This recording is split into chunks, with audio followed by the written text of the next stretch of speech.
Hello dear students, how are you. Last topic ਦੇ ਵਿੱਚ ਅਸੀਂ ਗੱਲ ਕੀਤੀ ਸੀ ਫ੍ਰਿਕਸ਼ਨ ਦੀ, ਜਿਸ ਦੇ ਵਿੱਚ ਅਸੀਂ ਸਟੈਟਿਕ ਫ੍ਰਿਕਸ਼ਨ, ਲਿਮਿਟਿੰਗ ਫ੍ਰਿਕਸ਼ਨ ਤੇ ਡਾਇਨਾਮਿਕ ਫ੍ਰਿਕਸ਼ਨ ਨੂੰ ਡਿਸਕਸ ਕੀਤਾ ਸੀ। ਇੱਕ ਐਗਜ਼ਾਮਪਲ ਲਈ ਸੀ ਜਿਸ ਦੇ ਵਿੱਚ ਕਿ ਟ੍ਰੇਨ ਦੇ ਵਿੱਚ ਇੱਕ ਬਾਕਸ ਪਿਆ ਹੋਇਆ ਸੀ, ਠੀਕ ਹੈ। ਤੇ ਟ੍ਰੇਨ ਜਦੋਂ ਐਕਸਲਰੇਟ ਹੁੰਦੀ ਹੈ ਤਾਂ ਫ੍ਰਿਕਸ਼ਨ ਉਸ ਬਾਕਸ ਨੂੰ ਮੂਵ ਹੋਣ ਤੋਂ ਰੋਕਦਾ ਹੈ। ਤਾਂ ਉਸੇ ਦੇ ਬੇਸਡ ਅੱਜ ਅਸੀਂ ਇੱਕ ਐਗਜ਼ਾਮਪਲ ਤੋਂ, ਇੱਕ ਨੂਮੈਰੀਕਲ ਤੋਂ ਸਟਾਰਟ ਕਰ ਰਹੇ ਹਾਂ। तो जिस दे विच सानू गिवन है कि determine the maximum acceleration of the train in which a box lying on it's floor will remain stationery, given that coefficient of static friction between the box and the train floor is 0.15। की situation है कि train जो है forward accelerate कर रही है, कि ये ट्रेन का कोई कंपार्टमेंट है तो उस दे विच बॉक्स पिया होया है, ठीक है। ਹੁਣ ਅਸੀਂ ਇਹ ਦੱਸਿਆ ਸੀ ਕਿ ਜਦੋਂ ਵੀ ਇਸ ਤਰ੍ਹਾਂ ਦਾ ਕੋਈ ਐਕਸਲਰੇਟਡ ਫਰੇਮ ਹੁੰਦਾ ਹੈ ਤਾਂ ਉਹਦੇ ਵਿੱਚ ਜੋ ਵੀ ਬੋਡੀਜ਼ ਪਈਆਂ ਉਹਦੇ ਉੱਪਰ ਆਪੋਜ਼ਿਟ ਡਾਇਰੈਕਸ਼ਨ ਦੇ ਵਿੱਚ ਫੋਰਸ ਲੱਗਦਾ, ਜਿਸ ਨੂੰ ਅਸੀਂ ਸੂਡੋ ਫੋਰਸ ਕਿਹਾ। ਜੇ ਇਸ ਦਾ ਮਾਸ m ਹੈ ਤੇ ਇਸ ਦੇ ਉੱਪਰ ma ਫੋਰਸ ਲੱਗੇਗਾ ਆਪੋਜ਼ਿਟ ਡਾਇਰੈਕਸ਼ਨ ਦੇ ਵਿੱਚ। ਹੁਣ ਇਹ ਇਸ ਕਰਕੇ ਐਕਸਲਰੇਟ ਹੋਣਾ ਚਾਹੀਦਾ ਸੀ, ਬਟ ਇਹਨੂੰ ਕੌਣ ਰੋਕੇਗਾ? ਇਹਨੂੰ ਰੋਕੇਗਾ ਜੀ ਫ੍ਰਿਕਸ਼ਨ, ਠੀਕ ਹੈ, ਜੋ ਕਿ ਇਸ ਦੇ ਰਿਲੇਟਿਵ ਮੋਸ਼ਨ ਨੂੰ ਅਪੋਜ਼ ਕਰੇਗਾ। ਤਾਂ ਫ੍ਰਿਕਸ਼ਨ ਇਸ ਡਾਇਰੈਕਸ਼ਨ ਦੇ ਵਿੱਚ ਐਕਟ ਕਰੇਗਾ। तो जो एक्सेलरेशन है उस करके फोर्स इंक्रीज हो सकता है। जो एक्सेलरेशन बढ़ेगा तो ये फोर्स इंक्रीज हो जाएगा, बट ये जो फ्रिक्शन है इसने एक लिमिट तक ही ਵਧਣਾ ਹੁੰਦਾ, जिसਨੂੰ ਅਸੀਂ लिमिटिंग फ्रिक्शन कहते हैं। ਤਾਂ ਹੀ ਉਹ ਕਹਿ ਰਹੇ ਨਾ मैक्सिमम एक्सेलरेशन, कि जे एक्सेलरेशन एक लिमिट तो बढ़ गया, ठीक है, लिमिटिंग फ्रिक्शन की वैल्यू तो ये वाली फोर्स इंक्रीज होगी, तो फिर की होएगा बॉक्स जिहड़ा है वो मूव करेगा पिछे वाल ਨੂੰ, ठीक है। तो किस केस ਦੇ ਵਿੱਚ बॉक्स नहीं मूव करेगा? तो किन्ना चिर बॉक्स नहीं मूव करेगा? जिन्ना चिर साडा जिहड़ा ये वाला ma जो फोर्स है, जो सूडो फोर्स है, वो मैक्सिमम फ्रिक्शन दे इक्वल है। जे ये फोर्स मैक्सिमम फ्रिक्शन तो इंक्रीज हो गया तो फिर बॉक्स मूव कर जाएगा। तो इसका मतलब है कि ma किस दे इक्वल होना चाहिए है? जो फ्रिक्शन की मैक्सिमम वैल्यू है is equal to limiting friction दे, जो मैक्सिमम फ्रिक्शन हो सकता है। तो लिमिटिंग फ्रिक्शन किस दे इक्वल होंदा है? म्यू एस इंटू एन, जो नॉर्मल रिएक्शन है, ठीक है। तो हुण ये असीं कीता सी, इहदे विच डिस्कस कीता सी कि force of friction is directly proportional to normal reaction. तो इस प्रोपोर्शनलिटी साइन नूं हटा के असीं एक कॉन्स्टेंट लगा दिंदे आ तो बन जाएगा म्यू एस इंटू एन। तो इस तरीके नाल असीं एफ एस नूं लिख सकते हैं म्यू एस इंटू एन। हुण एन नूं इत्थे डायग्राम दे विच असीं शो करना है, तो एम जी दे ओपोजिट नॉर्मल रिएक्शन होएगा, ठीक है। तो मैक्सिमम इस फोर्स तक जो कि लिमिटिंग फ्रिक्शन के इक्वल है, ये बॉक्स मूव नहीं करेगा। तो एन हुण किस दे इक्वल होएगा? डायग्राम दे विच देखो N is equal to M G. M A किस दे इक्वल है? M A is equal to mu S into N. N की वैल्यू असीं पुट करांगे N is equal to M G, क्योंकि वेट करके है ना reaction, weight is action, N is normal reaction. तो एन की जगह असीं एम जी पुट कर देंगे। तो mu S into M G, M नाल एम कैंसिल हो जाएगा। तो मैक्सिमम एक्सेलरेशन होएगा म्यू एस इंटू जी। म्यू एस की वैल्यू इज 0.15, तो जी की वैल्यू असीं न्यूमेरिकल्स लिए 10 लेने हुंदे आ, 10 मीटर पर सैकेंड स्क्वायर एसआई सिस्टम दे विच। तो वैल्यू कितनी हो जाएगी? 1.5 मीटर पर सैकेंड स्क्वायर। तो इन्ने एक्सेलरेशन के नाल जो ट्रेन है वो मूव कर सकती है, so that the box placed on its floor does not move। तो इस तो अगे असीं एक डेफिनेशन करते हैं angle of friction. Angle of friction असीं थीटा नाल रिप्रजेंट करते हैं। देखो एंगल ऑफ फ्रिक्शन की हुंदा, फिर असीं उस तरीके दे नाल बॉक्स की एग्जाम्पल लैंदे हैं कि एक टेबल के उपर जां फ्लोर के उपर एक बॉक्स पिया होया है, ठीक है। तो इसका जो वेट है वो एक्ट करेगा वर्टिकली डाउनवर्ड्स, ठीक है। जो नॉर्मल रिएक्शन है जो सरफेस तो मिलेगा, क्योंकि जो बॉक्स का वेट है वो सरफेस से एक्ट कर रहा है, तो सरफेस तो सानू नॉर्मल रिएक्शन मिल रहा है, तो सरफेस तो उसनू नॉर्मल रिएक्शन मिल रहा है, दैट इज़ एन। तो जे इस दे उपर असीं फोर्स अप्लाई करते हैं एफ, ठीक है, तो बॉक्स का मोशन अजे स्टार्ट नहीं होयागा। तो असीं लिमिटिंग फ्रिक्शन तक ही गल करांगे, जो उस दे उपर मैक्सिमम फ्रिक्शन एक्ट कर सकता है, तो ये एफ है। तो जे असीं एफ ते एन नूं फोर्सेस लैके तो एक रिजल्टेंट ड्रॉ करिए, मतलब इस साइड से असीं एक पैरेललोग्राम कंप्लीट करिए, नॉर्मल रिएक्शन तो फोर्स ऑफ फ्रिक्शन। जे असीं इसका रिजल्टेंट फाइंड करिए तो जो इसका रिजल्टेंट है वो नॉर्मल रिएक्शन के नाल जो एंगल बनाता है उसनों कहते हैं जी एंगल ऑफ फ्रिक्शन। समझ लग गई। तो एंगल ऑफ फ्रिक्शन ਅਸੀਂ किस तरह डिफाइन कर सकते हैं? It is the angle which is made by resultant of, किस द रिजल्टेंट है? Force of friction and normal reaction mix with the normal reaction. ठीक है जी। तो it is the angle which is the resultant of normal reaction and force of friction mix with the normal reaction. तो जो इस triangle के विचों in triangle O A B असीं tan थीटा फाइंड करते हैं। तो in triangle O A B tan theta किस दे इक्वल होएगा? tan थीटा हुंदा परपेंडिकुलर ओवर बेस। याद रखिया जे थीटे के सामने वाली साइड हमेशा परपेंडिकुलर होंदी है। तो ये नहीं याद रखना जी इस साइड वाली जिहड़ी परपेंडिकुलर होंदी है जो सानूं दिखाई दे रही है वर्टिकल। तो जो भी असीं ट्रायंगल लैंदे आ तो जो 90 का एंगल है उसके ओपोजिट हाइपोटेन्यूज होंदा है। ठीक है। तो जो थीटा लेने उसके सामने वाली साइड जी है वो परपेंडिकुलर होंदी है। तो बाकी जो तीसरी साइड बचती है वो बेस होंदी है। tan थीटा होंदा परपेंडिकुलर ओवर बेस, तो ये बनूगा A B over O B. ठीक है। जो ए बी है that is equal to force of friction. ठीक है एफ। तो जो ओ बी है ये नॉर्मल रिएक्शन है। ठीक है। तो एफ फोर्स ऑफ फ्रिक्शन किस दे इक्वल होएगा? लिमिटिंग फ्रिक्शन तक असीं गल कर सकते हैं। जो मैक्सिमम फ्रिक्शन है तो ये होएगा जी म्यू एस इंटू एन। तो normal reaction is N, N नाल एन कैंसल हो जाएगा। तो tan थीटा किस दे इक्वल होएगा? tan theta is equal to coefficient of friction. तो it is coefficient of limiting friction. ठीक है। तो एक और बड़ा सिंपल जिहा क्वेश्चन देखो, असीं गल करते हैं कि SI यूनिट की होंगे कोफिशिएंट ऑफ फ्रिक्शन में। तो SI unit of coefficient of friction तो म्यू किस दे इक्वल है? देखो असी कोफिशिएंट ऑफ लिमिटिंग फ्रिक्शन की गल करते हैं कि FS is equal to mu S into N. तो म्यू एस किस दे इक्वल हो जाएगा? Mu S is equal to F over N. F is force. ठीक है। एन इज नॉर्मल रिएक्शन, तो ये भी फोर्स है। तो फोर्स ओवर फोर्स इसका मतलब इसदे कोई यूनिट नहीं है। तो पिछले न्यूमेरिकल दे विच भी असीं देखिया कि म्यू की वैल्यू गिवन है सिर्फ 0.15, इसदे कोई यूनिट नहीं है। तो याद रखिया जी म्यू एस दे कोई यूनिट नहीं है, it is a dimensionless. Next definition is angle of repose. ये एंगल इनकलाइंड प्लेन नाल रिलेटेड है। इनकलाइंड प्लेन पहले आपां नूं समझना पएगा कि ये हॉरिजेंटल लाइन है। देखो तो एक सरफेस इस दे नाल इनकलाइंड है जिसनूं असीं ढालू तल कह दिंदे आ। ठीक है। ढलान है जिवें साडे घरां दे बाहर रैंप बनया हुंदा है, जिस तरह बच्चे एक झूले ते चढ़दे, एक पासों पौड़ियां ते चढ़दे, दूसरे पासों स्लाइड कर जाते हैं। ठीक है। तो उस तरह का एक इनकलाइंड प्लेन है। सपोज करो जे उसके उपर असीं एक बॉडी प्लेस करते हैं जिसका मास m है। असीं स्टार्ट करते हैं, देखो इनकलाइंड प्लेन जिहड़ा वो बिल्कुल पहला हॉरिजेंटल है। ठीक है। इनके उपर बॉडी प्लेस की हुई है।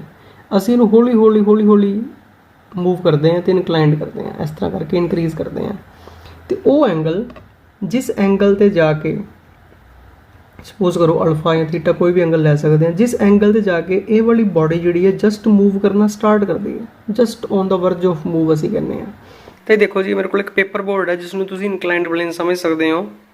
ठीक है। तो इनके उपर असीं एक बॉडी प्लेस करन जा रहे हैं। देखो ये मेरे को एक बॉडी पई है, तुसीं कुछ भी प्लेस कर सकते हैं। सपोज करो ये बॉडी है। ठीक है। हुण असीं इसनूं एक साइड तो लिफ्ट करते हैं ताकि इसका एंगल बने कुछ हॉरिजेंटल दे नाल। देखो तो असीं इसनूं लिफ्ट कर रहे हैं, एंगल बन रहा है। हुण जिस एंगल ते जाके ये मूव करन लग जाता है, देखो just on the verge of move. दोबारा देखो कि आ देखो जी अजे तक मूव नहीं किया, थोड़ा होर स्लो करते हैं ताकि तुहानूं गल समझ लगे। आही डायग्राम मैं ड्रॉ की, देखो तो ये देखो मूव करन लग्या। जस्ट जिथे मूव करना स्टार्ट करता है जी असी उस पॉइंट की गल कर रहे हैं।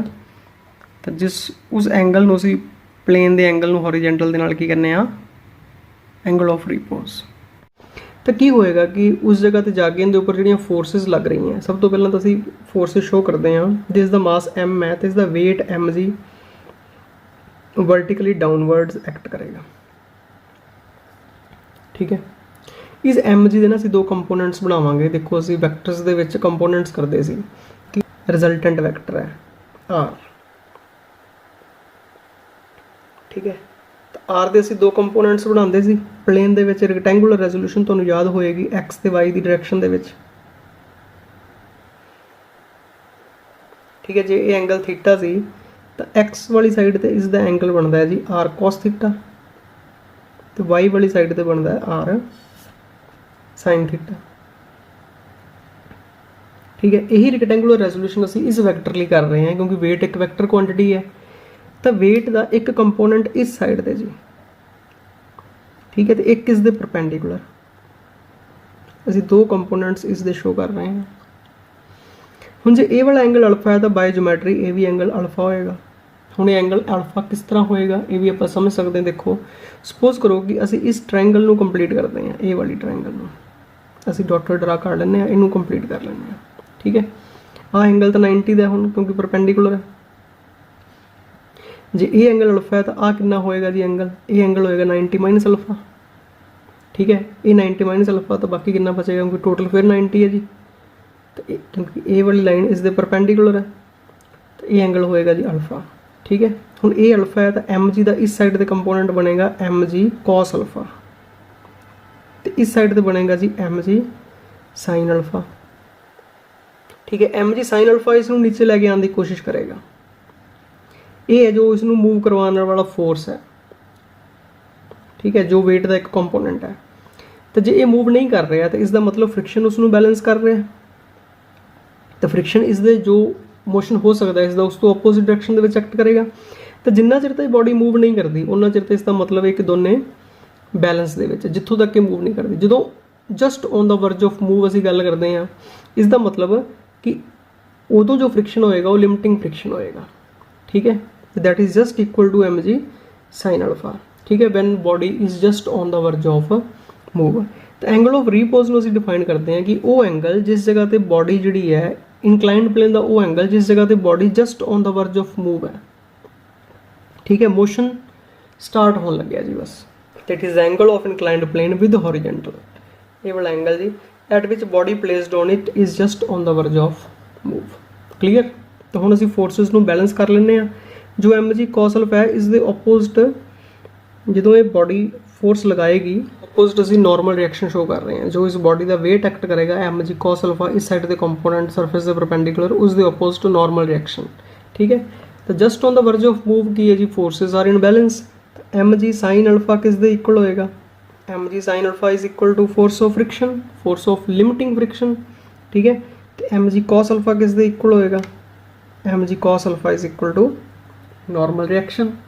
हुण असीं लॉज ऑफ फ्रिक्शन दे विच कर चुके हैं कि जो लिमिट फोर्स है वो किस दे इक्वल हुंदा है, वो डायरैक्टली प्रोपोर्शनल हुंदा नॉर्मल रिएक्शन दे। इत्थे असीं एक कॉन्स्टेंट लगाने हुंदे आ म्यू एस, ठीक है। तो एफ किस दे इक्वल हो जांदा mu S into N, laws of limiting friction पिछले लैक्चर दे विच, ठीक है। जे तुसीं पिछला लैक्चर नहीं कीता तो पहलां उस लैक्चर नूं करो जी, ठीक है, फिर इस लैक्चर ते आओ तो तुहानूं ज़्यादा वधिया ढंग नाल गल समझ लगेगी, ठीक है। तो इसनूं असीं पुट कर दिंदे जी mu S into N, give it number 1 give it number 2, दोनों डिवाइड कर दो, डिवाइड 1/2 तो ये हो जाएगा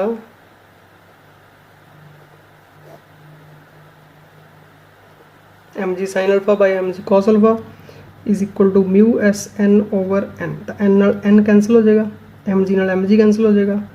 तो टैन अल्फा किस दे इक्वल हो जाएगा, tan alpha is equal to mu S, ठीक है। तो लास्ट टॉपिक दे विच असीं ये कीता सी कि tan theta is equal to mu S, भी म्यू एस टैन थीटा दे भी इक्वल है, जो जिसनूं असीं एंगल ऑफ फ्रिक्शन कहा सी। तो इसका मतलब है कि theta is equal to alpha, ठीक है। So theta is equal to alpha, जो एंगल ऑफ फ्रिक्शन है जो बॉडी हॉरिजेंटल सरफेस के उपर मूव करती है या करने की कोशिश करती है तो उत्थे जो एंगल ऑफ फ्रिक्शन है वही उन्ना ही एंगल इत्थे रीपोज है, ठीक है। Theta is equal to alpha. तो आई होप कि तुहानूं गल जिहड़ी है समझ लग गई होएगी। सिमिलरली इस ते बेस्ड एक एग्जाम्पल तुहाडी बुक दे विच गिवन है कि एक 4 kg का मास जिहड़ा है that is placed on horizontal plane, कि वो हॉरिजेंटल प्लेन ते पहलां पिया है। The plane is gradually inclined, मतलब ये प्लेन जिहड़ा असीं इत्थे शो कर रहे हैं वो पहलां इस तरह सी हॉरिजेंटल सी, असीं उसनूं स्लोली इनक्रीज करते हैं तो ये देखते हैं कि when angle is 15 degree with the horizontal mass just begins to slide, कि मास जस्ट स्लाइड करना शुरू करता है। तो coefficient of friction, coefficient of static friction जो है वो असीं पता करना है। ठीक है, तो इसनूं असीं किस तरीके नाल सॉल्व करांगे? सेम वे दे नाल कि फोर्सिस बैलेंस दे विच कर लो कि जो एम जी साइन थीटा है ये किस दे इक्वल होएगा, सारा असीं उपर सॉल्व किया ही है, it is equal to F S. तो एम जी कॉस थीटा किस दे इक्वल होएगा? M G cos theta is equal to N. F S किस दे इक्वल होंदा है? Mu S into N. इन दोनों डिवाइड कर देंगे तो टैन थीटा किस दे इक्वल हो जाएगा? एन नाल एन कैंसल हो जाएगा, is equal to mu S. तो म्यू एस असीं फाइंड करना है जी, तो mu S is equal to tan theta, mu S is equal to tan 15 degree.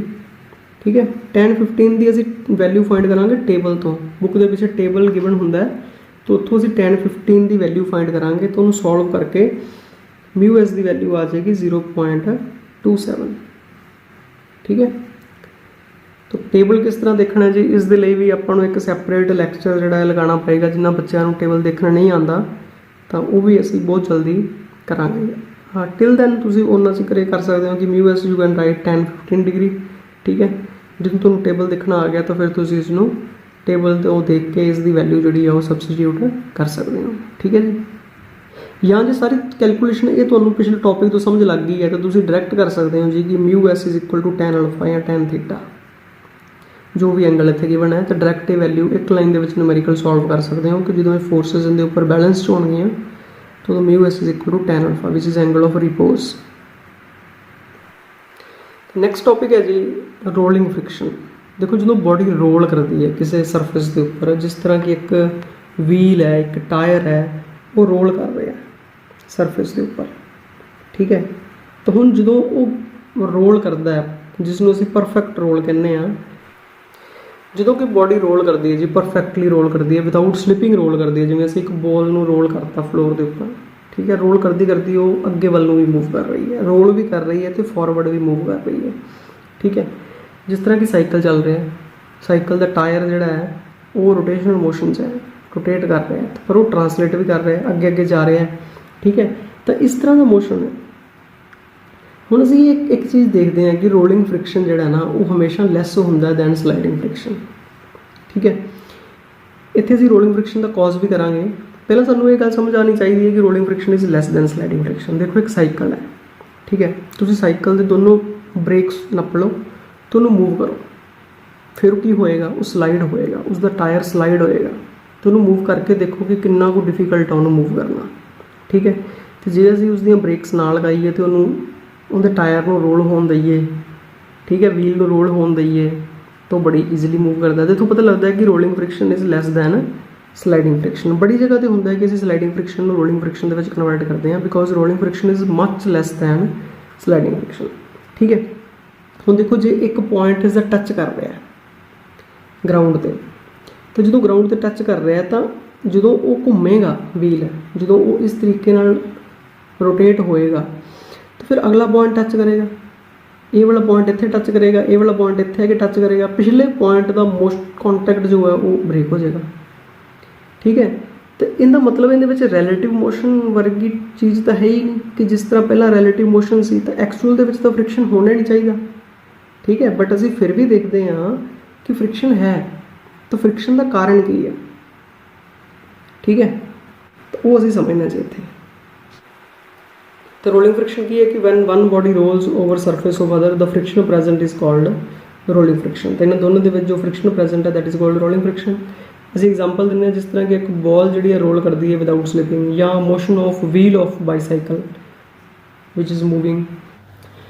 हुण असीं गल करते हैं कि rolling friction is always much less than sliding friction. तो ये तुसीं समझ सकते हो कि रोलिंग फ्रिक्शन जिहड़ा बहुत घट हुंदा है as compare to sliding friction. ठीक है, साइकिल की एग्जाम्पल असीं कर चुके हैं कि ब्रेक्स लगा के उसनूं स्लाइड करना बहुत डिफिकल्ट है, तो जो उसके व्हील जिहड़े रोल करते हैं तो उदों उनका मूव करना जिहड़ा बहुत ईजी है। तो rolling friction is always much less than sliding friction. ठीक है, अगे जी कॉज ऑफ रोलिंग फ्रिक्शन कि रोलिंग फ्रिक्शन का कारण की है। देखो असीं हमेशा रैलेटिव मोशन की गल करते हैं कि बॉडीज़ दोनों टच दे विच है। ठीक है, तो उन्होंने बॉन्डिंग हो जाती है, ਤਾਂ ਜਦੋਂ ਅਸੀਂ ਮੂਵ ਕਰਦੇ ਹਾਂ ਤਾਂ ਬੌਂਡ ਬ੍ਰੇਕ ਹੁੰਦੇ ਆ ਕਿ ਜਿਸ ਜਗ੍ਹਾ ਤੇ ਵੀਲ ਟੱਚ ਕਰਦਾ ਨਾ ਗਰਾਊਂਡ ਨੂੰ ਉਸ ਜਗ੍ਹਾ ਤੋਂ ਨਾ ਵੀਲ ਦੀ ਸ਼ੇਪ ਥੋੜੀ ਜਿਹੀ ਚੇਂਜ ਹੋ ਜਾਂਦੀ ਹੈ, ਵੀਲ ਫਲੈਟ ਹੋ ਜਾਂਦਾ। ਠੀਕ ਹੈ, ਤੁਸੀਂ ਦੇਖਿਆ ਹੋਏਗਾ ਆਪਣੇ ਬਾਈਕ ਦਾ ਜਾਂ ਕਾਰਸ ਦਾ ਜਾਂ ਬੱਸ ਦਾ ਕਿ ਉੱਥੋਂ ਵੀਲ ਫਲੈਟ ਹੋ ਜਾਂਦਾ। ਤੇ ਇੱਕ ਚੀਜ਼ ਹੋਰ ਜੋ ਸਾਨੂੰ ਨਜ਼ਰ ਨਹੀਂ ਆਉਂਦੀ ਕਿ ਰੋਡ ਦੇ ਉੱਪਰ ਵੀ ਉੱਥੇ ਥੋੜਾ ਜਿਹਾ ਡਿਪਰੈਸ਼ਨ ਕ੍ਰੀਏਟ ਹੋ ਜਾਂਦਾ ਉਸ ਦੇ ਵੇਟ ਕਰਕੇ। ਠੀਕ ਹੈ, ਤਾਂ ਉਸ ਤੋਂ ਅੱਗੇ ਵਾਲੀ ਸਰਫੇਸ ਜਿਹੜੀ ਹੈ ਨਾ ਉਹ ਥੋੜੀ ਜਿਹੀ ਇੱਕ ਜਿਵੇਂ ਹੰਪ ਜਿਹਾ ਕ੍ਰੀਏਟ ਹੋ ਗਿਆ ਹੁੰਦਾ। ਠੀਕ, ਇੱਥੇ ਸਰਫੇਸ ਥੋੜੀ ਡਾਊਨ ਅਪੀਅਰ ਹੁੰਦੀ ਤਾਂ ਅਗਲੀ ਸਰਫੇਸ ਥੋੜੀ ਜਿਹੀ ਉੱਪਰ ਵੱਲ ਹੋ ਜਾਂਦੀ ਹੈ ਰਿਲੇਟਿਵਲੀ। ਤਾਂ ਸਾਨੂੰ ਇਸ ਚੀਜ਼ ਨੂੰ ਓਵਰਕਮ ਕਰਨ ਲਈ ਕਿ ਜੋ ਡਿਪਰੈਸ਼ਨ ਕ੍ਰੀਏਟ ਹੁੰਦਾ ਹੈ, ਜੋ ਵੀਲ ਫਲੈਟ ਹੁੰਦਾ ਹੈ, ਠੀਕ ਹੈ, ਤਾਂ ਅਗਲੀ ਸਰਫੇਸ ਅੱਗੇ ਇੱਕ ਹੰਪ ਜਿਹਾ ਕ੍ਰੀਏਟ ਹੋ ਜਾਂਦਾ। ਉਸ ਚੀਜ਼ ਨੂੰ ਓਵਰਕਮ ਕਰਨ ਲਈ ਸਾਨੂੰ એનર્ਜੀ ਚਾਹੀਦੀ। ਤਾਂ ਫ੍ਰਿਕਸ਼ਨ ਦਾ ਕਾਰਨ ਕੀ ਹੈ ਕਿ ਸਰਫੇਸ ਇਨ ਕੰਟੈਕਟ ਬਿਕਮਸ ਮੂਮੈਂਟਰੀਲੀ ਡਿਫਾਰਮਡ, ਕਿ ਸਰਫੇਸ ਥੋੜੀ ਜਿਹੀ ਡਿਫਾਰਮ ਹੋ ਜਾਂਦੀ ਹੈ, ਪ੍ਰੈਸ ਹੋ ਜਾਂਦੀ ਹੈ, ਵੀਲ ਵੀ ਪ੍ਰੈਸ ਹੋ ਜਾਂਦਾ ਜੀ ਥੋੜਾ ਜਿਹਾ। ਠੀਕ ਹੈ, ਵਿਚ ਰਿਜ਼ਲਟਸ ਇਨ ਫਾਈਨਾਈਟ ਏਰੀਆ ਇਨ ਕੰਟੈਕਟ, ਤਾਂ ਕੁਝ ਏਰੀਆ ਵੀ ਕੰਟੈਕਟ ਦੇ ਵਿੱਚ ਆਉਂਦਾ ਹੈ ਜਿੱਥੇ ਬੌਂਡਿੰਗ ਹੋ ਜਾਂਦੀ ਹੈ। ਤਾਂ component of contact force parallel to surface opposite motion, ਤਾਂ ਫਿਰ ਜੋ ਕੰਟੈਕਟ ਫੋਰਸ ਹੁੰਦਾ ਹੈ ਜਿਸ ਤਰ੍ਹਾਂ ਅਸੀਂ ਪਹਿਲਾਂ ਗੱਲ ਕੀਤੀ ਸੀ ਇੱਥੇ, ਤਾਂ ਉਹਦਾ ਜੋ ਪੈਰਲਲ ਕੰਪੋਨੈਂਟ ਹੁੰਦਾ ਹੈ ਜੋ ਕਿ ਫ੍ਰਿਕਸ਼ਨ ਦਾ ਕਾਰਨ ਹੈ। ਠੀਕ ਹੈ ਜੀ। ਤਾਂ ਨੈਕਸਟ ਟੌਪਿਕ ਜਿਹੜਾ ਜੀ ਬਹੁਤ ਸਿੰਪਲ ਹੈ ਤੇ ਬਹੁਤ ਹੀ ਇੰਪੋਰਟੈਂਟ ਹੈ ਕਿ friction is a necessary evil, ਕਿ ਫ੍ਰਿਕਸ਼ਨ ਨੈਸੈਸਰੀ ਵੀ ਹੈ ਤੇ ਈਵਲ ਵੀ ਹੈ। ਨੈਸੈਸਰੀ ਮਤਲਬ ਜਿਸ ਦੀ ਜ਼ਰੂਰਤ ਹੈ, ਜਿਸ ਦੀ ਬਹੁਤ ਜ਼ਿਆਦਾ ਲੋੜ ਹੈ। ਈਵਲ ਜੋ ਹੈ ਨੁਕਸਾਨਦਾਇਕ ਹੈ। ਕਿਸ ਤਰ੍ਹਾਂ ਦੇਖੋ, ਅਸੀਂ ਦੋਨੋਂ ਨੂੰ ਸੈਪਰੇਟਲੀ ਡਿਸਕਸ ਕਰਦੇ ਹਾਂ। ਫ੍ਰਿਕਸ਼ਨ ਇਜ਼ ਨੈਸੈਸਰੀ, ਠੀਕ ਹੈ, we can not walk without friction, ਕਿ ਜੇ ਫ੍ਰਿਕਸ਼ਨ ਨਹੀਂ ਹੈ ਨਾ ਤਾਂ ਅਸੀਂ ਮੂਵ ਵੀ ਨਹੀਂ ਕਰ ਸਕਦੇ, ਵਾਕ ਵੀ ਨਹੀਂ ਕਰ ਸਕਦੇ। ਸਪੋਜ਼ ਕਰੋ ਜੀ ਇੱਕ ਫਲੋਰ ਹੈ, ਠੀਕ ਹੈ, ਜੋ ਬਿਲਕੁਲ ਫ੍ਰਿਕਸ਼ਨਲੈਸ ਹੈ, ਤਾਂ ਅਸੀਂ ਉਹਦੇ ਉੱਪਰ ਕਿਸ ਤਰ੍ਹਾਂ ਵਾਕ ਕਰਾਂਗੇ? ਫ੍ਰਿਕਸ਼ਨ ਤਾਂ ਚਾਹੀਦਾ ਨਾ ਜੀ, ਫ੍ਰਿਕਸ਼ਨ ਤੋਂ ਬਿਨਾਂ ਤਾਂ ਪੈਰ ਸਲਿੱਪ ਕਰ ਜਾਣਗੇ। ਦੇਖੋ ਜੀ ਫ੍ਰਿਕਸ਼ਨ ਥੋੜਾ ਜਿਹਾ ਵੀ ਘਟਦਾ ਹੈ, ਕੋਈ ਪਰਸਨ ਜਾ ਰਿਹਾ ਹੈ ਤਾਂ ਠੀਕ ਹੈ, ਉਸ ਦਾ ਪੈਰ ਇੱਕ ਕੇਲੇ ਦੇ ਛਿਲਕੇ 'ਤੇ ਪੈ ਜਾਂਦਾ ਹੈ ਤਾਂ ਕੀ ਹੋਏਗਾ? ਕਿਉਂਕਿ ਉਹ ਬਹੁਤ ਜਲਦੀ ਸਲਿੱਪ ਕਰਦਾ ਨਾ, ਸਾਨੂੰ ਪਤਾ ਹੈ, ਕਿਉਂਕਿ ਉਹਦੇ 'ਤੇ ਅਰਥ ਦੇ ਵਿੱਚ ਫ੍ਰਿਕਸ਼ਨ ਬਹੁਤ ਘੱਟ ਹੈ। ਠੀਕ ਹੈ, ਜਿਵੇਂ ਅਸੀਂ ਘਰਾਂ ਦੇ ਵਿੱਚ ਦੇਖਦੇ ਹਾਂ ਕਿ ਪੱਥਰ ਲੱਗਿਆ ਹੁੰਦਾ ਜਾਂ ਟਾਈਲਾਂ ਲੱਗੀਆਂ ਹੁੰਦੀਆਂ, ਅਤੇ ਜੇ ਉਹਦੇ ਉੱਪਰ ਥੋੜ੍ਹਾ ਜਿਹਾ ਵੀ ਪਾਣੀ ਡੁੱਲ ਜੇ ਸਰਫ ਵਾਲਾ ਤਾਂ ਫ੍ਰਿਕਸ਼ਨ ਕਿੰਨਾ ਘੱਟ ਜਾਂਦਾ ਹੈ, ਤਾਂ ਕਿੰਨਾ ਸਲਿੱਪਰੀ ਹੋ ਜਾਂਦਾ ਹੈ। ਅਤੇ ਜੇ ਦੇਖੋ ਫ੍ਰਿਕਸ਼ਨ ਬਿਲਕੁਲ ਹੀ ਨਹੀਂ ਹੋਏਗਾ ਤਾਂ ਅਸੀਂ ਬਿਲਕੁਲ ਹੀ ਮੂਵ ਨਹੀਂ ਕਰ ਪਾਵਾਂਗੇ, ਸਾਡੇ ਪੈਰ ਉੱਥੇ ਹੀ ਸਲਿੱਪ ਕਰੀ ਜਾਣਗੇ। ਠੀਕ ਹੈ, we can not write without friction, ਤਾਂ ਫ੍ਰਿਕਸ਼ਨ ਤੋਂ ਬਿਨਾਂ ਤਾਂ ਅਸੀਂ ਲਿਖ ਵੀ ਨਹੀਂ ਸਕਦੇ ਜੀ। ਠੀਕ ਹੈ ਨਾ, ਤਾਂ ਜੋ ਅਸੀਂ ਲੈਟਰਸ ਇਹਦੇ ਉੱਪਰ ਪ੍ਰਿੰਟ ਹੋ ਪਾ ਰਹੇ ਹੈ that is also due to friction, bonding between two surfaces. ਜੇ ਬੌਂਡਿੰਗ ਨਹੀਂ ਹੋਏਗੀ ਤਾਂ ਮੈਂ ਪੇਜ ਨੂੰ ਚੱਕੂੰਗਾ ਤਾਂ ਸਾਰੀ ਇੰਕ ਥੱਲੇ। ਠੀਕ ਹੈ ਜੀ। ਤਾਂ braking of vehicles will not work, brake ਵੀ ਫ੍ਰਿਕਸ਼ਨ ਕਰਕੇ ਹੀ ਵਰਕ ਕਰਦੀ ਹੈ, ਤਾਂ ਉਹ ਵੀ ਫ੍ਰਿਕਸ਼ਨ ਹੀ ਹੈ। ਤਾਂ breaking action will not work, ਚਲੋ ਅਸੀਂ ਵਹੀਕਲ ਮੂਵ ਵੀ ਕਰਵਾ ਲਿਆ ਤਾਂ ਫਿਰ ਰੁਕੇਗਾ ਕਿਵੇਂ? Machines will not work without friction, ਤਾਂ ਮਸ਼ੀਨ ਦੇ ਵੀ ਡਿਫਰੈਂਟ ਪਾਰਟਸ ਦੇ ਵਿੱਚ ਫ੍ਰਿਕਸ਼ਨ ਹੈ। ਠੀਕ ਹੈ ਨਾ, ਤੁਸੀਂ ਦੇਖਦੇ ਹੋ ਕਿ ਇੱਕ ਵੀਲ ਘੁੰਮ ਰਿਹਾ, ਉਹਦੇ ਉੱਪਰ ਦੀ ਪਟਾ ਚੱਲ ਰਿਹਾ, ਉਹ ਦੂਸਰੇ ਨੂੰ ਘੁਮਾ ਰਿਹਾ, ਤਾਂ ਉਹ ਵੀ ਫ੍ਰਿਕਸ਼ਨ ਹੈ। ਜੇ ਫ੍ਰਿਕਸ਼ਨ ਘਟ ਗਿਆ ਤਾਂ ਸਲਿੱਪ ਹੋਣ ਲੱਗ ਜਾਏਗਾ। ਤਾਂ ਬਹੁਤ ਸਾਰੀ ਮਸ਼ੀਨਰੀ ਜਿਹੜੀ ਹੈ, most of the machines will not work. ਠੀਕ ਹੈ, ਤਾਂ ਇਸ ਤਰ੍ਹਾਂ ਤੁਸੀਂ ਹੋਰ ਵੀ ਪੁਆਇੰਟਸ ਫਾਈਂਡ ਕਰ ਸਕਦੇ ਹੋ ਕਿ ਹਾਊ ਫ੍ਰਿਕਸ਼ਨ ਇਜ਼ ਨੈਸੈਸਰੀ। ਤਾਂ ਫ੍ਰਿਕਸ਼ਨ ਇਜ਼ ਈਵਲ, ਈਵਲ ਮਤਲਬ ਕਿ ਸਾਡੇ ਲਈ ਨੁਕਸਾਨਦਾਇਕ ਹੈ। ਪਹਿਲੀ ਗੱਲ ਤਾਂ ਜੀ ਇਹ ਰਿਲੇਟਿਵ ਮੋਸ਼ਨ ਨੂੰ ਅਪੋਜ਼ ਕਰਦਾ ਹੈ। ਠੀਕ ਹੈ, energy is distributed in form of heat, ਤਾਂ ਫਿਰ ਜਦੋਂ ਦੋਨੋਂ ਸਰਫੇਸਿਸ ਇੱਕ ਦੂਜੇ ਦੇ ਉੱਪਰ ਮੂਵ ਕਰਦੀਆਂ ਤਾਂ ਹੀਟ ਵੀ ਪ੍ਰੋਡਿਊਸ ਹੁੰਦੀ ਹੈ। ਠੀਕ ਹੈ ਨਾ, ਤੁਸੀਂ ਦੇਖੋ ਕਿ ਕਾਰ ਦੇ ਟਾਇਰ, ਬਾਈਕ ਦੇ ਟਾਇਰ ਮੂਵ ਕਰਦੇ ਕਰਦੇ ਗਰਮ ਹੋ ਜਾਂਦੇ ਆ ਕਿਉਂਕਿ ਫ੍ਰਿਕਸ਼ਨ ਹੈ। ਤੁਸੀਂ ਆਪਣੇ ਹੈਂਡਸ ਹੀ ਰੱਬ ਕਰਕੇ ਦੇਖ ਲਓ, ਦੋਨੇ ਇੱਕ ਦੂਜੇ ਨਾਲ ਰਗੜ ਕੇ ਕਿੰਨੀ ਹੀਟ ਪ੍ਰੋਡਿਊਸ ਹੁੰਦੀ ਹੈ। It causes wear and tear of bodies, ਤਾਂ ਇਹਦੇ ਕਰਕੇ ਵੀਅਰ ਐਂਡ ਟੀਅਰ ਹੁੰਦਾ ਚੀਜ਼ਾਂ ਦਾ ਟੁੱਟਣਾ, ਟੁੱਟ ਭੱਜ ਹੁੰਦੀ ਹੈ। ਠੀਕ ਹੈ, ਅਸੀਂ ਦੇਖਦੇ ਹਾਂ ਕਿ ਸਾਈਕਲ ਦੇ ਟਾਇਰ ਘਸ ਜਾਂਦੇ ਆ, ਬਾਈਕਸ ਦੇ ਟਾਇਰ ਚੇਂਜ ਕਰਨੇ ਪੈਂਦੇ ਆ। ਠੀਕ ਹੈ, ਹਰ ਚੀਜ਼ ਦੇ, ਕਾਰ ਦੇ ਟਾਇਰ ਅਸੀਂ ਚੇਂਜ ਕਰਦੇ ਹਾਂ। ਤਾਂ ਜਿਹੜੇ ਸਾਡੇ ਸ਼ੂਜ਼ ਹੈ, ਜਿਹੜੀਆਂ ਸਾਡੀਆਂ ਚੱਪਲਾਂ ਹੈ, ਉਹ ਵੀ ਘਸ ਜਾਂਦੀਆਂ। ਤਾਂ ਉਹ ਵੀ ਕੀ ਹੈ ਕਿ ਲਗਾਤਾਰ ਉਹ ਸਲਾਈਡ ਹੋ ਰਹੀਆਂ ਅਰਥ ਦੇ ਉੱਪਰ, ਕੰਟੈਕਟ ਦੇ ਵਿੱਚ ਆ ਰਹੀਆਂ। ਤਾਂ ਇਹਦੇ ਕਰਕੇ ਕੀ ਹੁੰਦਾ ਕਿ ਵੀਅਰ ਐਂਡ ਟੀਅਰ ਹੁੰਦੀ ਹੈ। ਇਹ ਵਰਡ ਯਾਦ ਰੱਖਣਾ, wear and tear of bodies. ਠੀਕ ਹੈ ਜੀ। ਚਲੋ ਜੇ ਫ੍ਰਿਕਸ਼ਨ ਈਵਲ ਹੈ ਤਾਂ ਫਿਰ ਅਸੀਂ ਕੁਝ ਫ੍ਰਿਕਸ਼ਨ ਨੂੰ ਰਿਡਿਊਸ ਕਰਨਾ ਚਾਹੁੰਦੇ ਹਾਂ ਕਈ ਜਗ੍ਹਾ 'ਤੇ। ਵੈਸੇ ਅਸੀਂ ਕਈ ਜਗ੍ਹਾ 'ਤੇ ਇਨਕਰੀਜ਼ ਵੀ ਕਰਨਾ ਚਾਹੁੰਦੇ ਹਾਂ, ਉਹਦੀ ਗੱਲ ਅਸੀਂ ਬਾਅਦ 'ਚ ਕਰਾਂਗੇ। ਤਾਂ ਮੈਥਡਸ ਆਫ ਰਿਡਿਊਸਿੰਗ ਫ੍ਰਿਕਸ਼ਨ। ਠੀਕ ਹੈ, ਤਾਂ ਨੰਬਰ 1 ਹੈ ਬਾਏ ਪੋਲਿਸ਼ਿੰਗ, ਕਿ ਅਸੀਂ ਪੋਲਿਸ਼ ਕਰਦੇ ਹਾਂ ਜੀ ਸਰਫੇਸਿਸ ਦੇ ਉੱਪਰ, ਪੇਂਟ ਕਰਦੇ ਹਾਂ। ਠੀਕ ਹੈ ਨਾ, ਵੁੱਡ ਨੂੰ ਦੇਖੋ ਪੋਲਿਸ਼ ਕੀਤਾ ਜਾਂਦਾ, ਕਿੰਨੀ ਸਮੂਥ ਹੋ ਜਾਂਦੀ ਹੈ।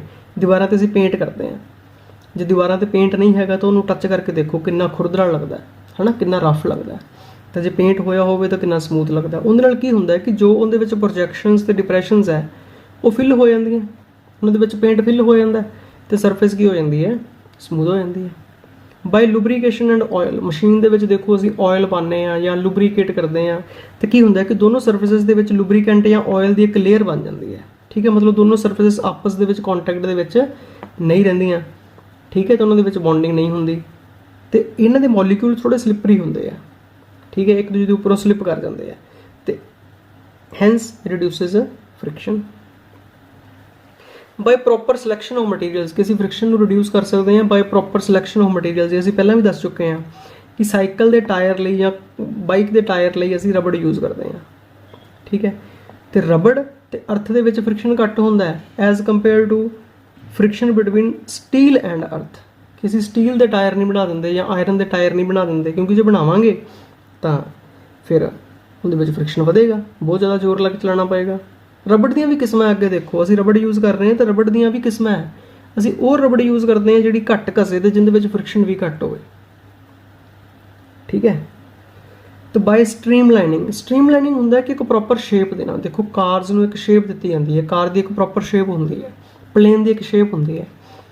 ਉਹਦੇ ਨਾਲ ਕੀ ਹੁੰਦਾ ਹੈ ਕਿ ਜਿਹੜਾ ਏਅਰ ਫ੍ਰਿਕਸ਼ਨ ਹੈ, ਅੱਗੋਂ ਹਵਾ ਪੈਂਦੀ ਹੈ, ਠੀਕ ਹੈ, ਉਹ ਘਟਦੀ ਹੈ ਤਾਂ ਕਾਰ ਨੂੰ ਇਸ ਤਰੀਕੇ ਨਾਲ ਸ਼ੇਪ ਦਿੱਤੀ ਜਾਂਦੀ ਹੈ। ਦੇਖੋ ਤੁਸੀਂ ਕਾਰ ਦੀ ਅੱਗੋਂ ਸ਼ੇਪ ਇਸ ਤਰ੍ਹਾਂ ਹੋਏਗੀ। ਠੀਕ ਹੈ, ਤਾਂ ਇਹ ਜਿਹੜੀ ਸ਼ੇਪ ਹੈ ਇਸ ਨੂੰ ਕਹਿੰਦੇ ਆ ਜੀ ਸਟ੍ਰੀਮਲਾਈਨ ਕਰਨਾ। ਤਾਂ ਪਲੇਨ ਨੂੰ ਵੀ ਅੱਗੋਂ ਸ਼ੇਪ ਦਿੱਤੀ ਜਾਂਦੀ ਹੈ, ਬੁਲਟ ਟ੍ਰੇਨਸ ਨੂੰ ਸ਼ੇਪ ਦਿੱਤੀ ਜਾਂਦੀ ਹੈ। ਜੈਟ ਪਲੇਨ ਦਾ ਤੁਸੀਂ ਦੇਖਿਆ ਹੀ ਹੋਏਗਾ ਕਿ ਅੱਗੋਂ ਜਿਹੜੇ ਕਿੰਨੇ ਤਿੱਖੇ ਪੁਆਇੰਟਡ ਬਣਾਏ ਜਾਂਦੇ ਆ, ਹੈ ਨਾ, ਰੌਕਟਸ। ਤਾਂ ਰੌਕਟ ਬਿਲਕੁਲ ਹੀ ਦੇਖੋ ਤੁਸੀਂ ਕਿਸ ਤਰ੍ਹਾਂ ਬਣਾਇਆ ਜਾਂਦਾ। ਤੇ ਜਿਹੜੀ ਸ਼ੇਪ ਜਿਹੜੀ ਹੈ ਇਸ ਨੂੰ ਕਹਿੰਦੇ ਜੀ ਸਟ੍ਰੀਮਲਾਈਨ ਕਰਨਾ। ਯੂਜ਼ਿੰਗ ਬਾਲ ਬੇਅਰਿੰਗਸ, ਬਾਲ ਬੇਅਰਿੰਗਸ ਕੀ ਹੁੰਦਾ ਜੀ, ਛੋਟੀਆਂ ਛੋਟੀਆਂ ਗੋਲੀਆਂ ਹੁੰਦੀਆਂ, ਤੁਸੀਂ ਦੇਖੀਆਂ ਹੋਣਗੀਆਂ ਕਿ ਸਾਈਕਲ ਦੇ ਵਿੱਚ ਵੀ ਅਲੱਗ-ਅਲੱਗ ਪਾਰਟਸ ਦੇ ਵਿੱਚ ਜਿੱਥੇ ਜਿਹੜੀਆਂ ਚੀਜ਼ਾਂ ਘੁੰਮਦੀਆਂ ਤਾਂ ਉਹਨਾਂ ਦੇ ਵਿੱਚ ਬਾਲ ਬੇਅਰਿੰਗਸ ਹੁੰਦੇ ਆ। ਕਿ ਦੋ ਸਰਫੇਸਿਸ ਹੈ, ਜਿਵੇਂ ਇੱਕ ਇਹ ਸਰਫੇਸ ਹੈ, ਇਹਦੇ ਰਾਊਂਡ ਬਾਲਸ ਪਾ ਦਿੰਦੇ ਛੋਟੇ ਛੋਟੀਆਂ ਜੀ ਦੋ ਸਰਫੇਸਿਸ ਦੇ ਵਿੱਚ। ਠੀਕ ਹੈ, ਤੇ ਦੂਜੀ ਸਰਫੇਸ ਇਹਦੇ ਰਾਊਂਡ ਜਿਹੜੀ ਹੈ ਜਦੋਂ ਮੂਵ ਕਰੇ ਤਾਂ ਉਹ ਈਜ਼ੀਲੀ ਮੂਵ ਕਰ ਸਕੇ। ਬਾਲ ਦੋਨੋਂ ਸਰਫੇਸਿਸ ਦੇ ਵਿੱਚ ਸਲਾਈਡਿੰਗ ਕੰਟੈਕਟ ਆਉਣ ਦੀ ਬਜਾਏ ਰੋਲਿੰਗ, ਮਤਲਬ ਸਲਾਈਡਿੰਗ ਫ੍ਰਿਕਸ਼ਨ ਦੀ ਜਗ੍ਹਾ ਤੇ ਰੋਲਿੰਗ ਫ੍ਰਿਕਸ਼ਨ ਹੋਏਗਾ। ਠੀਕ ਹੈ, ਤੇ ਯੂਜ਼ਿੰਗ ਬਾਲ ਬੇਅਰਿੰਗਸ ਕੀ ਹੋਏਗਾ ਜੀ, ਅਸੀਂ ਸਲਾਈਡਿੰਗ ਫ੍ਰਿਕਸ਼ਨ ਨੂੰ ਕਨਵਰਟ ਕਰ ਸਕਦੇ ਹਾਂ into rolling friction, because rolling friction is much less than sliding friction. ਠੀਕ ਹੈ ਜੀ, ਹੁਣ ਕੁਛ ਇਹੋ ਜਿਹੀਆਂ ਵੀ ਜਗ੍ਹਾ ਆਉਂਦੀਆਂ ਜਿੱਥੇ ਜਾ ਕੇ ਸਾਨੂੰ ਫ੍ਰਿਕਸ਼ਨ ਇਨਕਰੀਜ਼ ਕਰਨਾ ਪੈਂਦਾ। ਸੋਚ ਸਕਦੇ ਹੋ ਕਿੱਥੇ ਸਾਨੂੰ ਫ੍ਰਿਕਸ਼ਨ ਇਨਕਰੀਜ਼ ਕਰਨ ਦੀ ਜ਼ਰੂਰਤ ਪੈਂਦੀ ਹੈ। ਤਾਂ ਨੀਡ ਟੂ ਇਨਕਰੀਜ਼ ਫ੍ਰਿਕਸ਼ਨ। ਦੇਖੋ ਜਿੱਥੇ ਵੀ ਜੀ ਸਲਿਪਿੰਗ ਹੋ ਰਹੀ ਹੈ ਨਾ, ਅਸੀਂ ਸਲਿੱਪ ਹੋ ਜਾਵਾਂਗੇ ਜਾਂ ਕੋਈ ਕਾਰ ਸਲਿੱਪ ਹੋ ਜਾਏਗੀ, ਬਾਈਕ ਸਲਿੱਪ ਹੋ ਜਾਏਗੀ, ਉੱਥੇ ਅਸੀਂ ਫ੍ਰਿਕਸ਼ਨ ਇਨਕਰੀਜ਼ ਕਰਨ ਦੀ ਕੋਸ਼ਿਸ਼ ਕਰਦੇ ਹਾਂ। ਠੀਕ ਹੈ, ਸਭ ਤੋਂ ਪਹਿਲਾਂ ਤਾਂ ਸਾਡੇ ਸ਼ੂਜ਼ ਦੇ ਵਿੱਚ ਜੀ, ਚੱਪਲਸ ਦੇ ਵਿੱਚ ਦੇਖੋ, ਸ਼ੂਜ਼ ਦੇ ਵਿੱਚ ਅਸੀਂ ਦੇਖਦੇ ਹਾਂ ਕਿ ਥੱਲੇ ਉਹਦੇ ਡਿਜ਼ਾਈਨ ਬਣਾਇਆ ਹੁੰਦਾ, ਕੱਟ ਲਗਾਏ ਹੁੰਦੇ ਨਾ, ਤੇ ਜਿਹੜਾ ਸੋਲ ਹੁੰਦਾ ਉਹਦੇ ਵਿੱਚ ਡਿਜ਼ਾਈਨ ਕੱਟ ਮਾਰੇ ਜਾਂਦੇ ਆ ਤਾਂ ਕਿ ਪ੍ਰੋਜੈਕਸ਼ਨਸ ਡਿਪਰੈਸ਼ਨ ਕ੍ਰੀਏਟ ਕੀਤੀਆਂ ਜਾਂਦੀਆਂ ਐਕਚੁਅਲੀ, ਤਾਂ ਕਿ ਫ੍ਰਿਕਸ਼ਨ ਜਿਹੜਾ ਇਨਕਰੀਜ਼ ਹੋਵੇ। ਠੀਕ ਹੈ, ਨੰਬਰ 2 ਹੋਰ ਅਸੀਂ ਕਿੱਥੇ ਫ੍ਰਿਕਸ਼ਨ ਇਨਕਰੀਜ਼ ਕਰਦੇ ਹਾਂ ਜੀ, ਦੇਖੋ ਹਿਲੀ ਏਰੀਆਜ਼ ਦੇ ਵਿੱਚ ਜਿੱਥੇ ਬਰਫ਼ ਪੈਂਦੀ ਹੈ ਤੇ ਬਰਫ਼ ਦੇ ਉੱਪਰੋਂ ਪੈਰ ਬੜੀ, ਜਦੋਂ ਬਰਫ਼ ਜੰਮ ਜਾਂਦੀ ਹੈ ਬਿਲਕੁਲ ਪੂਰੀ ਤਰ੍ਹਾਂ, ਉਦੋਂ ਬੜੀ ਸਲਿੱਪਰੀ ਹੋ ਜਾਂਦੀ ਹੈ। ਤਾਂ ਉਦੋਂ ਉਹਦੇ ਉੱਪਰ ਨਾ ਸੈਂਡ ਸਪਰੈਡ ਕਰਦੇ ਆ, sand is spread on the snow to increase friction. ਠੀਕ ਹੈ, ਕੋਈ ਜੋ ਕਾਰ ਦੇ ਟਾਇਰਸ ਹੈ, ਬਾਈਕ ਦੇ ਟਾਇਰਸ ਹੈ, ਉਹਦੇ ਵਿੱਚ ਵੀ ਕੱਟ ਮਾਰਕ ਡਿਜ਼ਾਈਨ ਬਣਾਏ ਜਾਂਦੇ ਆ ਦੇਖੋ, ਤਾਂ ਉਹ ਵੀ ਕਾਹਦੇ ਵਾਸਤੇ, ਫ੍ਰਿਕਸ਼ਨ ਨੂੰ ਇਨਕਰੀਜ਼ ਕਰਨ ਵਾਸਤੇ। ਠੀਕ ਹੈ, ਤਾਂ ਇਹ ਕੁਛ ਸੀਗੇ ਜਿੱਥੇ ਅਸੀਂ ਫ੍ਰਿਕਸ਼ਨ ਨੂੰ ਇਨਕਰੀਜ਼ ਕਰਨਾ ਹੈ। ਤਾਂ ਹੁਣ ਤੁਸੀਂ ਆਪ ਸਮਝ ਸਕਦੇ ਹੋ ਕਿ ਸਾਨੂੰ ਫ੍ਰਿਕਸ਼ਨ ਕਿਸੇ ਜਗ੍ਹਾ 'ਤੇ ਡਿਕਰੀਜ਼ ਵੀ ਕਰਨਾ ਪੈਂਦਾ, ਕਿਸੇ ਜਗ੍ਹਾ 'ਤੇ ਲੋੜ ਅਨੁਸਾਰ ਇਨਕਰੀਜ਼ ਵੀ ਕਰਨਾ ਪੈਂਦਾ ਹੈ। ਤਾਂ ਦੋਨੇ ਚੀਜ਼ਾਂ ਅਸੀਂ ਕਰ ਸਕਦੇ ਹਾਂ, ਵੀ ਹੈਵ ਪ੍ਰੋਪਰ ਮੈਥਡਸ। ਠੀਕ ਹੈ, ਤਾਂ ਇਸ ਨਾਲ ਇਹ ਫ੍ਰਿਕਸ਼ਨ ਵਾਲਾ ਪਾਰਟ ਜਿਹੜਾ ਉਹ ਕੰਪਲੀਟ ਹੈ। ਇਸ 'ਤੇ ਬੇਸਡ ਅਸੀਂ ਇੱਕ ਹੋਰ ਜਿਹੜਾ ਇਸ ਨੂੰ ਰਿਲੇਟ ਕਰਾਂਗੇ ਜੀ, ਸਰਕੂਲਰ ਮੋਸ਼ਨ ਵੀ ਡਿਸਕਸ ਕਰਾਂਗੇ ਤੇ dynamics of circular motion discuss ਕਰਾਂਗੇ। So all the best, have a nice day.